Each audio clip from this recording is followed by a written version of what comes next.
Companheiros, eu vou fazer a inscrição, então assim, vou procurar fazer de uma maneira assim que seja rápida e objetiva para vocês também. Então assim, eu vou escrever de 3 em 3, não vão respondendo? Então vamos lá. Fábio, pode fazer a pergunta aí. Fábio, sobre encerrar o seu carro. Você insistiu 2 vezes. Quem tem menos de 10 anos de correio, é isso que eu não consegui entender. Quem tem menos de 10 anos de motorizado, ele não vai ter o direito de pegar esses 2 adicionais? Não. Ó, o carteiro motociclista, o que ele vinha recebendo antes do adicional de periculosidade? Ele recebia 2 coisas: a gratificação de função, certo? E o ADC, que surgiu após o PCCS 2008, correto? Em junho agora, tivemos a promulgação de uma lei, certo? Que instituiu o adicional de periculosidade para trabalhadores que trabalhem com motocicleta, correto? A empresa não quer que se acumule os 2. O ADC, ela não está contestando a gratificação de função. Ela não está contestando a gratificação de função. Tá? Vamos separar. Separa a gratificação de função do ADC com o adicional de periculosidade. Certo? Depois, o que a empresa não quer é pagar o ADC e o adicional de periculosidade. Aberto. Boa tarde a todos e a todas aí. Bom, pelo que eu entendi que o Dr. Ruth está explanando é que a aposentadoria especial está caindo na nossa mão, né? Aí cabe nós segurarmos aí essa periculosidade aí, né? Porque a empresa, ela vem de sacanagem, como todos conhecem, conhece a empresa e está querendo pagar esses 25% aí que não é interessante para nós. Porém, o doutor falou aqui a questão que tem a súmula 277 do TST, né, que vocês podem estar acompanhando aí no nosso acordo coletivo aqui, que tudo que nós ganhamos já a partir, né, da súmula incorpora-se no contrato de trabalho. Ou seja, PCCS 2008, 30%, não se discute direito de garantia, né? Não se discute. Então tem que ir mesmo para a justiça. A função nossa, que é R$270, é uma mixaria, mas é nossa, né? Então nós temos direito também. Se a empresa vai pagar ou não, é uma outra questão jurídica, é isso? Questão jurídica. E mais os 30%. Ou seja, o nosso salário vai dobrar, né? Vai mais que dobrar aí e tal. Então por isso que eu conclamo vocês aí para nós estarmos mesmo se empenhando aí, né, nesse pleito aí. Aqueles companheiros que não vieram hoje, que vocês passam o que o doutor falou, e para nós estar aí, né, indo para cima com ação. Não sei se vai caber uma paralisação nossa, porque nós já estamos no dissídio coletivo, aí nós temos que ver com o jurídico. A outra questão que eu queria falar aqui é que, se vocês prestarem atenção, no contra-cheque de vocês aí, no Olerite, a empresa está pagando o ADC, está pagando a periculosidade, porém está descontando o ADC. Se vocês forem ver, um cálculo rápido que eu fiz, está descontando o INSS, todas aquelas coisas que está descontando. Ou seja, nós estamos tomando um prejuízo aí, montante aí. Eu passei aqui para o Dr. Hudson, nosso jurídico do sindicato, ele vai encaminhar para a contabilidade, porque eu não sou contador, ele já encaminhou isso aí para estar fazendo realmente o cálculo para ver se isso está acontecendo ou não. Mas a princípio está acontecendo, e inclusive quem não pagar o imposto de renda, o Léo está comendo aí. Entendeu? Então a empresa está sacaneando nós de forma literalmente. Pensão também, as mulheres estão dando risada aí, né? A mulherada está gostando pra caramba. Então a minha fala é essa aí, beleza? Então eu só falo a sua respeito aí. De fato, ontem eu recebi um aderente, um contra-cheque, divisa me encaminhou questionando, suscitando justamente esse fato que está ocorrendo. Eu não vou afirmar aqui com 100% de certeza porque tem que fazer um cálculo, tem que fazer uma conta mesmo para aferir com absoluta certeza contábil que a empresa está promovendo desconto da contribuição previdenciária, do INSS, né, e do imposto de renda, enfim, sobre essa parcela que ela lança no contra-cheque e depois desconta. Nós precisamos ter certeza. Se a empresa estiver fazendo isso, ela pegando esse valor que ela lança, de 522,77, fazendo com que esse valor compunha a base de cálculo para a incidência do INSS e do imposto de renda, obviamente ela está fazendo uma coisa errada e não deveria. Não faz o menor sentido o trabalhador pagar a contribuição previdenciária de algo que não está recebendo. Eu estou há 16 anos de moto. Em novembro para agora, eles tiraram o M, que era moto, e jogaram só o V. Ou seja, eu não pedi para trabalhar só com carro. Eles obrigaram quem não pegasse carro e moto ia sair no CE. Então a gente foi obrigado, ninguém assinou nada. Depois que foi aprovada essa lei, simplesmente eles chegaram para mim, no meu nem falaram nada, só está lá agora como veículo. Eu sei que a função é da empresa. A empresa dá a função a quem ela quer. Agora, o meu direito, já com 16 anos de moto, ela não pode tirar. Essa é a minha dúvida. Como fica essa situação? Aí é o seguinte, eu vou pedir para vocês. Hoje, dificilmente, nós vamos tratar casos individuais. Mas você expor é muito importante, por quê? Porque a partir da exposição a gente toma conhecimento do que está acontecendo. Né? Então, assim, eu já vou conversar aqui com isso, nós precisamos fazer um contato com os companheiros daquele setor, né? Colher todas as informações necessárias e propor uma ação judicial. Por quê? A empresa, obviamente, ela está se movimentando para criar argumentos favoráveis para ela, para mal depois parar de pagar aí o adicional, a gratificação de função aí do companheiro, coisa que ela não pode. Ela não pode, especialmente no seu caso que está há 16 anos. Né? Ela não está, então nós precisamos ter um olhar, né? Tem que pegar o contato aqui do companheiro para que depois nós façamos um contato, vamos ver se é um caso isolado ou são de todos os trabalhadores da unidade, verificar exatamente de forma descritiva o que está acontecendo, desde quando e, se for necessário, adotar uma medida judicial. Júlio. Sou o Júlio, eu trabalho no CDT Vila Formosa, sempre pensando para tudo pelado. A pergunta é a seguinte: a Dilma sancionou 30%, né? Por que o sindicato não brigar por 30%? Eu vi que a proposta está 25%, meio que vocês assim estão aceitando. Mas se a lei está dando 30%, por que não brigar pelos 30%? Entendeu? Assim, já entrando uma outra questão. Eu sou carteiro de três motociclista, entendeu? Eu pegando as duas funções, vou ter que sair. Eu sou motociclista, vou ter que sair a pé carregando bolso e carregando moto, depois de ser adicional de risco. Como é que vai ficar a situação? Eu não entendi essa segunda. Assim, eu sou carteiro, eu sou motociclista, eu recebo adicional de risco. Eu não tenho tempo de carteiro, não pego bolsa de carteiro. Se a empresa obrigar eu sair de manhã de carteiro e a tarde de moto, isso pode? Eu sou motociclista?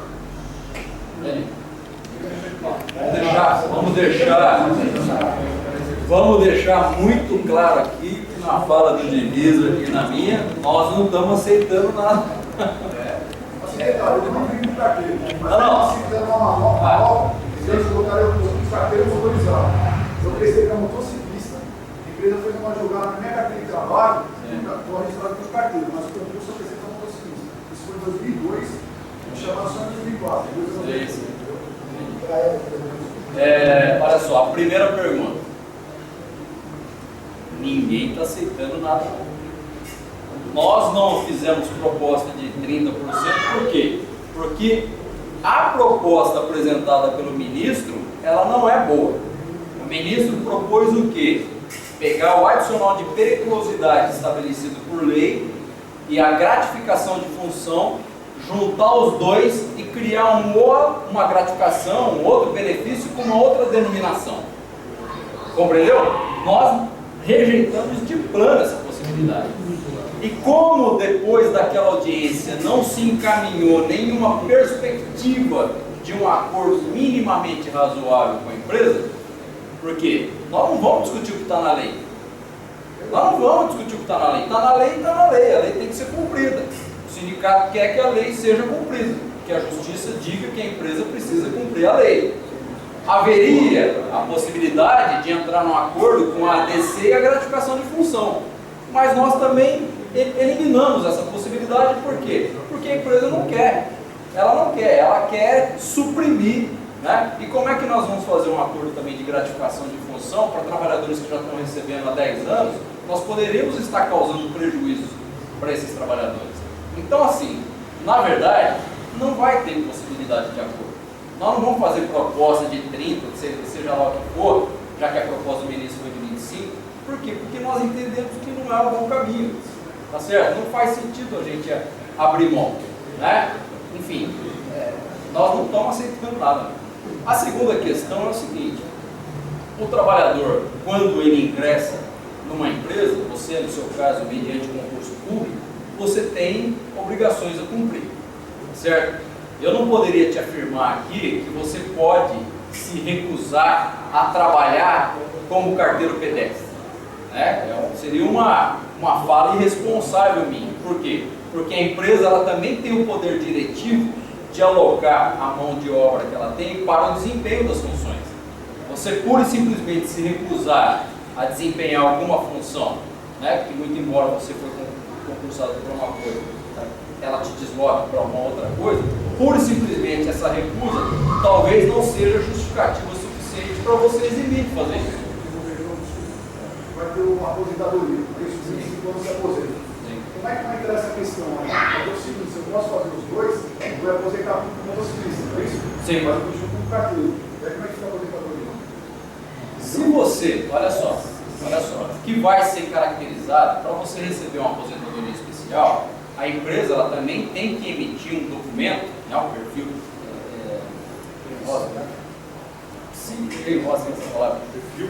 profissiográfico, né? A empresa ela tem que emitir esse documento, porque é nesse documento que vai descrever todas as funções que você executa, né? Obviamente que nós estaremos assim atentos com essas manobras que a empresa cria. Mas uma vez você exercendo função de carteiro motociclista, ainda que você exerça uma hora ou outra a de carteiro pedestre, não descaracteriza a função para a qual você foi concursado e que você também desempenha. Entendeu? Prevalece 25 anos. Sim. Então, você fica aposentado 25 anos. Sim, 5 anos. Uma vez reconhecido o adicional para vocês, por quê? Tudo isso que nós estamos dizendo, obviamente, vai depender da decisão do TST. E eu tenho a intuição que o TST tende a manter o adicional de periculosidade, que está previsto em lei. Não é algo que o TST pura e simplesmente vai falar, olha, está fora aqui, vocês não vão mais sério. Né? O TST pode até se ir à frente e falar, olha, é o seguinte, eu vou reconhecer o adicional de periculosidade, mas não vou reconhecer o ADC. Pode ser, sabemos. Nós estamos defendendo a tese da combatividade. Agora, só para os companheiros estarem atentos à discussão de como está no país. Mesmo, eu tenho convicção, né, política, que existem fortes argumentos na nossa tese. Mas mesmo que eu quisesse defender uma tese contrária, do ponto de vista prático seria impossível. Por quê? A totalidade dos sindicatos e dos jurídicos estão defendendo essa tese. Nós somos CDD-PAI, nós não somos motociclistas também. A minha questão já foi respondida quando ele falou do acúmulo dos descontos. Que desde o primeiro dia que veio esse tolerante marcado, a função e a lei agora dos 30%, já veio desconto muito alto. Dá outra vez já, mas o senhor já respondeu. E vai estar correndo atrás, eu quero saber também como que nós faremos para receber esse dinheiro de volta, se há a possibilidade ou não. Uma vez, através de uma análise contábil, né? Na justiça, inclusive quando envolve questões financeiras, o próprio juiz acaba conduzindo para que um perito, né? Uma coisa, um advogado dá um parecer jurídico, mas quando o juiz precisa de de uma informação financeira, ele vai atrás de um expert nisso. Assim como o caso de uma ação acidentária ou de uma ação de indenização em razão do trabalhador ter sido acometido por uma doença do trabalho, o juiz vai querer o médico. Então, uma vez o analista contábil falar, olha, o desconto está sendo feito em cima daquilo que o trabalhador não recebeu. Se ficar comprovado, o sindicato vai fazer o quê? Vai entrar com uma ação coletiva, né, pedindo para que a empresa cesse o desconto e que restitua os atrasados. Né? Porque realmente é um absurdo. Se tiver acontecendo. Eu não afirmo que está, por quê? Porque tem que, né, ter a opinião de um contador, é melhor. Uma vez com a opinião do contador, eu posso elaborar um parecer jurídico com base em alguém que fez conta. É inquestionável, entendeu? É inquestionável. Moleque, posso fazer uma observação sobre essa questão aí do desconto? É porque assim, ó, a Previdência ela tem duas alíquotas, uma de 9% e uma de 11%. A minha foi para 11. A de 9% é até R$ 2.195. E a de 11% é acima disso. E é sobre o valor bruto. Então, para quem já recebia, para quem já descontava 11%, está normal. Agora, quem recebia até R$ 2.195 no bruto, como eles jogaram mais desse aí no bruto, então aumenta 2%. Só que depois eles descontam. Está tendo, com certeza, está tendo essa discrepância aí no desconto. Para alguns, não para todos. Para quem já tinha um salário e já descontou bruto acima de 11%, está a mesma coisa. Nós vamos precisar depois, só pegar contra-cheque de trabalhadores que estão nas duas situações, né? Para verificar exatamente quais descontos estão sendo feitos e se tem aí algum desconto legal para a gente poder abordar. Você está podia pegar o contato, né? Tiago.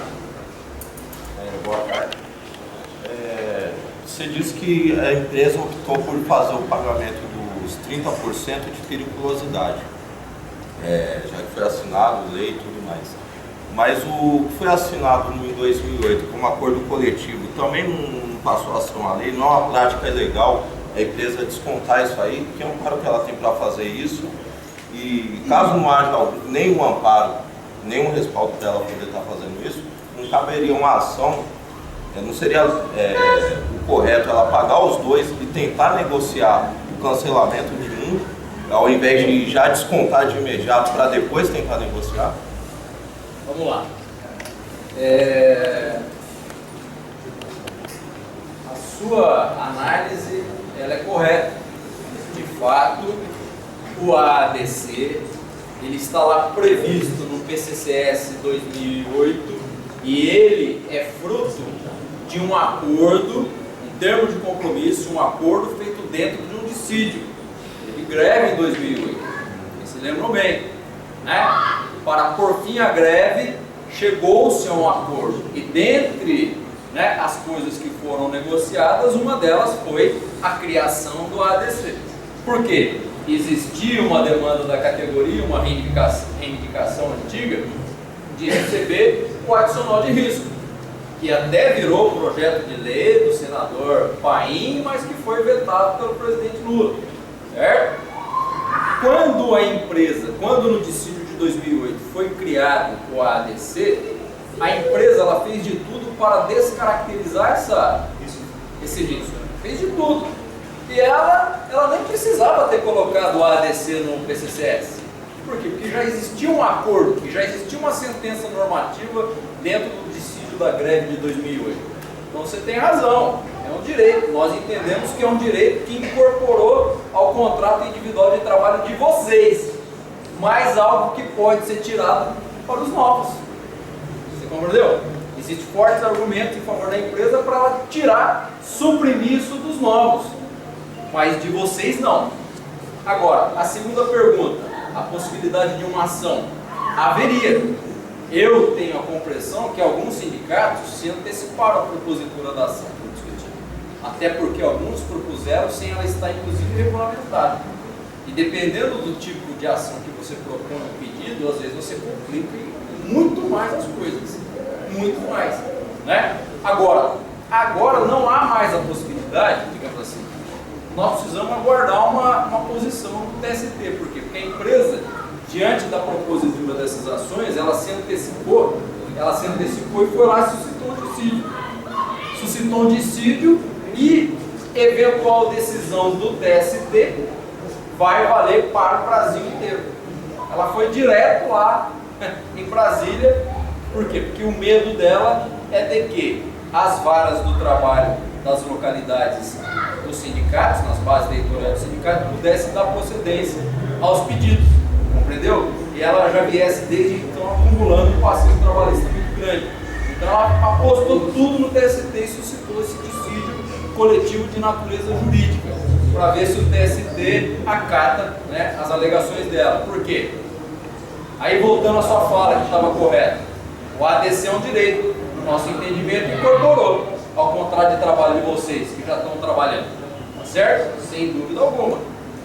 O adicional de periculosidade surgiu através de uma lei, também é um direito de vocês. Por que a empresa não paga os dois então, doutor? Por quê? Qual é o argumento dela? Porque também existe uma previsão no PCCS de que, proibindo, vedando a acumulação de vantagens. O argumento da empresa é o seguinte: ah, não, é direito, só que tem previsão no próprio PCCS e no termo de compromisso que foi firmado naquele dissídio, que se eventualmente surgir um direito instituído por lei que seja idêntico a um direito que já existe, eu vou pagar só um. Então o argumento dela é de que os dois são idênticos, por isso que ela não quer pagar os dois. O argumento nosso, a tese nossa é contrária. Os direitos são absolutamente distintos. Então, a justificativa que a empresa dá pelo não pagamento dos dois é de que, sendo iguais, eu não vou pagar o mesmo direito duas vezes, né? É isso. Entendeu? Então, por isso que às vezes é mais vantajoso o trabalhador ser um pouco mais ressabiado, né? E não dar esse ponto para o chefe. Compreendeu? A coisa é mais complexa do que você falar, faz isso ou aquilo. A minha compreensão, meu entendimento é de quando um problema deixa de ser individual e ele passa a ser mais coletivo, e diversos trabalhadores que são motociclistas estão sofrendo a mesma coisa, aí tem que ter uma ação mais organizada do sindicato. Doutor, posso só falar uma coisa? Eu acho que para encerrar o meu parecer, eu acho que todos os gerentes e todos os supervisores e todos os lugares que esqueceram de ser carteiro. É nisso que eu vou entrar agora, Fábio. É nisso que eu vou entrar agora. Você viu, ó? Gente, só para dar uma olhada aqui. O que o Fábio falou, a maioria dos chefes de vocês, e meu, são todos carteiros, que nem a função da mesma mãe. Então, do mesmo, eu já fiz isso. Quer ver? Tem um delas aqui, você, o cabelo, ela estava muito plantão delegado, não é isso? Quantas vezes nós vamos para cima dos caras? Eles são de outras regiões. Eu sou do Casa Verde, quantas vezes aí eu tenho um Jacaré também? Quantas vezes nós vamos para cima dos caras? Porque os caras vêm com essa conversa. Então eu falei assim, eu entendo, é duro, mas é o seguinte, meus camaradas. Aqui não tem moleque aqui não. Cada um sabe também da sua responsabilidade. Também não vai deixar o cara subir. Porque quantas vezes eu já vi chefe também que falava, olha, você tem que entregar a carteira. Então você também tem que entregar, porque você também é carteira, meu irmão. Você só está em uma função. Estou mentindo? A maioria dos chefes são todos carteiros, então vai entregar também. E eles não querem jogar no carteira. Então assim, não tem que aceitar isso não. É a mesma coisa que os OTT. Muitos chefes de OTT, ele é o quê? Vai procurar lá. Ele é o quê? Por que você às vezes você vê o chefe lá tremendo na base? Porque ele ganha 10, 12 pau, mas vai ver o salário dele mesmo base qualquer. Carteirão, meu amigo. Tem cara que ganha menos do que eu e que vocês.